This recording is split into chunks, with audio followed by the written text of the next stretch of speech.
So positive psychology was started in 1998, when Martin Seligman was president of the American Psychological Association.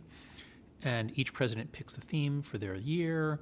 Usually it's, violence or child abuse or drug addiction or depression. It's always something negative. And Seligman said, wait a second, why don't we ever study the positive in life? Most people are doing reasonably well, and they want to do a little better. But all of our work is for people doing badly who want to do less bad.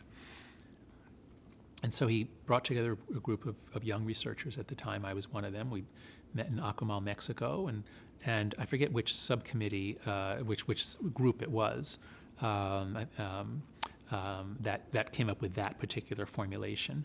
David Schade and Ken Sheldon, I think, maybe Sonia Lubomirsky. Those were some of the people that were in the mix, and I think it was them who came up with this. It's not exactly a formula. A formula would suggest some sort of mathematical precision. It's more of a heuristic. And the way I explain it to my students is H, your happiness at any time, like how happy are you right now, is a function of three things. One is your set point. And so if your genes gave you a brain that's set to approach, explore, curiosity, then you're probably pretty happy right now. And if your genes gave you a brain that set you to more seeing threats everywhere, then you're probably not that happy right now. Childhood has a lot to do with it too, but the genes are the biggest part. So that's your set point. But you're not doomed to live at your set point. Nobody lives at their set point. It's more of a set range. So then the next term, so your set point plus conditions of your life.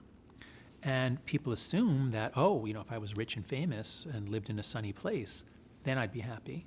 And weather does have a little impact. It does, but it's not nearly as big as people think because we adapt to everything. Fame, I don't actually know, like being super famous, I don't know how that affects people because then they can't live their lives in public. But esteem of others, being esteemed does help. That is important. So there are some things that matter. But in my review of the literature, what I found the best ones, the ones that really matter, are a sense of control, control over your environment. If you have a job that has things coming in at you and you don't have the resources to deal with it, that's the recipe for unhappiness. Whereas if you're challenged, but you have the resources and the capability, that's actually a recipe for flow and engagement. So it's sort of control and then also relatedness, the degree to which you have good bonds, good connections with others. So we've got H equals S plus C, or conditions, plus V is voluntary activities.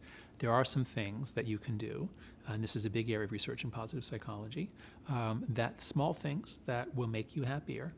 And so one of the first exercises they found was just counting your blessings at night. List 3 good things that happened. And I think why it's effective is especially if you say, what are 3 good things that happened and why do they happen?